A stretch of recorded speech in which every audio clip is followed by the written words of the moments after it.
लापरवाही और वित्तीय अनियमितता का मामला देखने को मिला। मामले के सामने आने पर अधीक्षक महेश मंगल को नोटिस जारी हुआ था। सच बेधड़क ने प्रमुखता से मामला उठाया था। लापरवाही करने वाले जिम्मेदारों पर कार्रवाई की मांग उठी और अब पूरे मामले में बैठी है विभागीय जांच। जयपुरिया अस्पताल अधीक्षक महेश मंगल जांच के दायरे में जननी कलेवा योजना को लेकर भी तमाम सवाल उठ चुके हैं।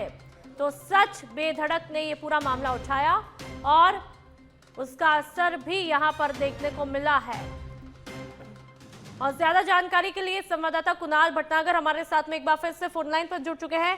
कुणाल, सच बेधड़क का क्या कुछ असर यहाँ पर होता है खबर का, और क्या कुछ पूरा मसला है, एक बार फिर से समझना चाहेंगे जयपुरिया अस्पताल में।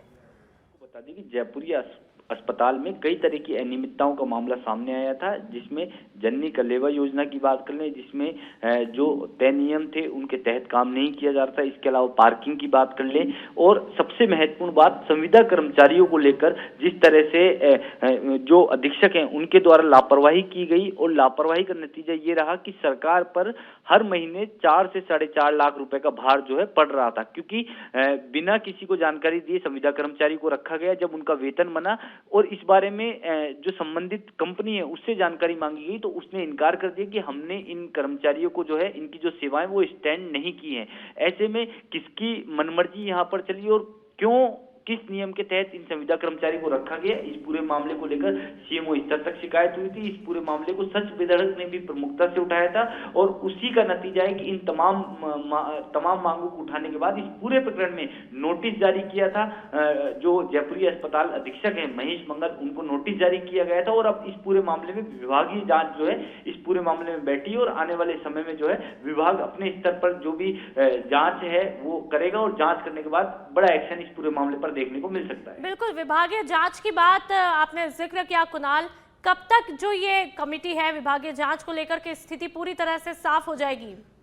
आने वाले 7 दिनों में संभवतः जो स्थिति है वो यहाँ पर साफ होने की है, क्योंकि इस पूरे मामले में पहले जब जांच हुई थी, जांच में पाया गया था, और जांच में गलती पाने के बाद सीएमओ स्तर तक शिकायत गई, और इस पूरे मामले में, इस पूरे प्रकरण में नोटिस भी जारी कर दिए, नोटिस जारी किया गया था, और 7 दिन में जो है समय मांगा था डॉक्टर महेश मंगल जो अधीक्षक हैं जयपुरी अस्पताल के। और अब उनके जवाब से असंतुष्ट होने की स्थिति में जो भी उनके द्वारा जवाब दिया गया, और जिस तरह की अनियमितता और वित्तीय अनियमितता, बड़ा मामला ये है क्योंकि 40 लोगों को बिना बताए आप रख लेते हो। एक महत्वाकांक्षी योजना केंद्र सरकार की जो जननी कलेवा योजना है, जिसमें गर्भवती महिला को, जो महिलाएं हैं वो घर से जो है खाना बना के लाती है, उनको 120 रुपए जो है दिए जाते हैं। ऐसे में प्राइवेट लोगों को जो है इसमें ज्यादा पैसे 140 रुपए का जो है 140 से ज्यादा का जो है टेंडर क्यों दिया गया? तो कहीं ना कहीं जो सरकार की, जो केंद्र सरकार की महत्वाकांक्षी योजना है उसको भी यहाँ पर जो है नुकसान हो रहा था, क्योंकि इस योजना का मुख्य जो उद्देश्य था वो महिलाओं को सशक्तिकरण करने का था,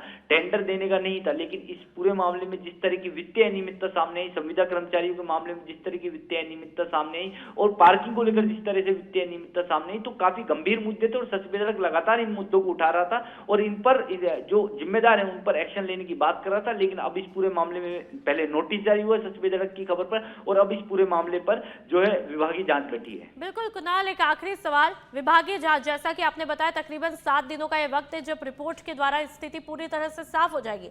ऐसे में जो लापरवाह लोग होंगे, यदि इस जांच में पूरी तरह से साबित होते हैं तमाम आरोप, तो ऐसे में क्या बड़ी कार्रवाई होने की संभावना है कुणाल? अगर इसमें सबसे पहली बात तो ये है कि अगर इस पूरे मामले में जो भी दोषी पाया जाता है, तो जो भी विभागीय नियम है उनके तहत इस पूरे मामले पर कार्रवाई होगी, क्योंकि अभी जयपुरी अस्पताल अधीक्षक के पद पर डॉक्टर महेश मंगल बैठे हैं। ऐसे में अगर इस पूरे मामले में वित्तीय अनियमितता पाई जाती है, उनका पूरा रोल पाया जाता है विभागीय जांच में, तो संभवतः सबसे पहले जो गाज गिरेगी वो उनके ऊपर गिरेगी। ठीक है कुणाल, ये जो आपने अधीक्षक का जिक्र किया, क्योंकि लगातार खबरों में भी वही चल रहा है, क्या अभी तक अधीक्षक के अलावा भी और लोगों की संलिप्तता पाई गई है? इस बारे में कोई जानकारी आप तक पहुंची? कि आप इस चीज को हमें समझना होगा कि जो अस्पताल का सर्वे सर्वा होता है वो अधीक्षक होता है। अधीक्षक की निगरानी में ही सभी तरह के काम होते हैं, चाहे वो संविदा कर्मचारी को लगाना हो या हटाना हो। इन तमाम प्रक्रियाओं के लिए पहले से ही तय नियम है। उन तय नियमों का, क्योंकि इन तमाम जो चीजें होती हैं, चाहे पार्किंग की बात कर ले, जननी कलेवा की बात कर ले, संविदा कर्मचारियों की, तो इसके लिए जो सबसे महत्वपूर्ण है वो जो जिम्मेदार व्यक्ति वो अधीक्षक होता है अस्पताल का। यही कारण है कि इस पूरे मामले में जो सुई है वो अधीक्षक के जो महेश मंगल है उनके आसपास ही घूम रही है। ठीक है कुणाल, बहुत ही बारीकी के साथ में आपने तमाम जानकारियों को दिया है, बहुत बहुत शुक्रिया।